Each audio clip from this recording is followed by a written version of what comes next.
मेरे टीचर मुझे बड़े डिस्कस किया करते थे, वो बताया करते थे कि तुम लोग चंगड़ हो, तुम लोग ये नहीं पढ़ सकते, तो तुम्हारा दिमाग काम नहीं कर सकता और तुम्हें इंग्लिश पढ़नी पड़ेगी जो तुम नहीं कर सकते। और मेरे क्लास फेलो मुझे डिस्कस किया करते, मेरे साथ बैठना पसंद नहीं करते थे। मीन ये काफ़ी चीज़ें थी। जो दूसरे बच्चे थे वो बेंचों पे बैठा करते थे अक्सर, और हमें टाट पे बैठना पड़ता था, जो लेस प्रिविलेज बच्चे मेरी तरह होते थे। और उसके अलावा मतलब कि हमें टाट भी बात नहीं होता, तो हम फर्श पे बैठते थे या घर से अपने लिए बोरी लेकर जाया करते थे जिस पे बैठा करते थे। मेरे इतने अच्छे कपड़े नहीं थे, 7वीं जमात में पढ़ता था, तो उन्होंने मुझे हेडमास्टर ऑफिस में भेज दिया कि इसे क्लास में नहीं बैठने दिया जा सकता। तो गेम नहीं खेलने दी जाती थी वहाँ पे साथ।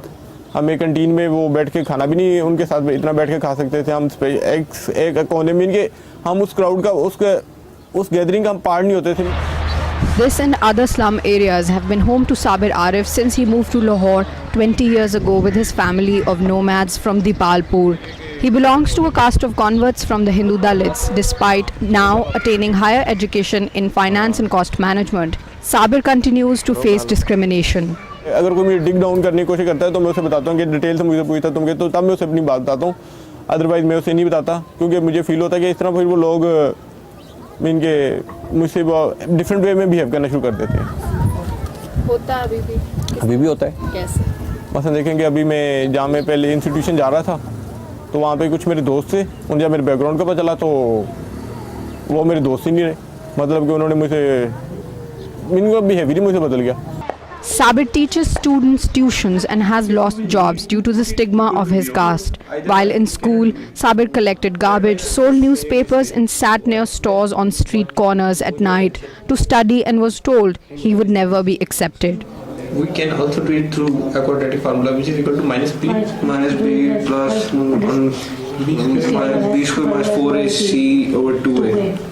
इंतकामी बात नहीं कर रहा ना, मैं इंतकामी वे में सोचता हूँ, मगर जैसे we are living like Jews in Nazi Germany ना, वी आर लेबल्ड, हमसे डिस्क्रिमिनेशन किया जाता है, वी आर लेस प्रिविलेज्ड, हमें इनके साफ़ पानी भी मुहैया नहीं है मिनी पीने को, इलेक्ट्रिसिटी नहीं है, we are living in primitive conditions.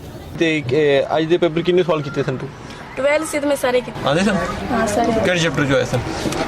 हाँ एक सी एटम ची और Recognized by the Citizens Foundation's volunteer programs as a hero speaker and member of a number of youth organizations including Khudi, Sabir wants his 6 younger siblings to finish school also, a rarity because most of their cousins work as domestic helpers and are daily wagers. It has a crescent. मैं समझता हूँ कि at least उन्हें matric तक study तो करना लाजमी होना चाहिए ना, क्योंकि अगर उनकी बेसिक है तो फिर आगे उनके लिए वो ज़्यादा बेहतर तौर पे सोच सकते हैं उन्हें आगे क्या करना है। क्योंकि अगर मैंने किया तो अगर मैं ये नहीं करूँगा तो मेरे ख्याल में ये खुदगर्जी होगी, मेरी ज़ाती तौर पे होगी, क्योंकि अगर इंसान अगर इकट्ठा किसी से चल रहा है ना तो अपने बाकी घर वालों को भी साथ लेके चलना होगा।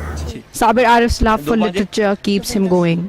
जो डिकन्स के बारे में मुझे सबसे ज़्यादा अच्छी बात थी कि उसके जो हीरोज़ थे उनको मैं फैंटेसाइज किया करता था, और वो मेरे जैसे हालात से तकरीबन गुजरे होते थे, बहुत मुश्किल विक्टोरियन इंग्लैंड में जैसे हालात थे तकरीबन। तो उसमें एक जो बात थी कि उस वक्त मुझे फील हुआ कि वो शायद वो डिकन्स ही था जिसने मुझे वो ख्वाब देखना सिखाया, और जो चीज़ों को मैं फैंटेसाइज किया और जैसे मैंने आगे बढ़ा तो वो उन्हीं ख्वाबों के थ्रू था कि जो मुझे डिकन्स ने दिखाया कि जिसके ज़रिए मैं आगे बढ़ पाया।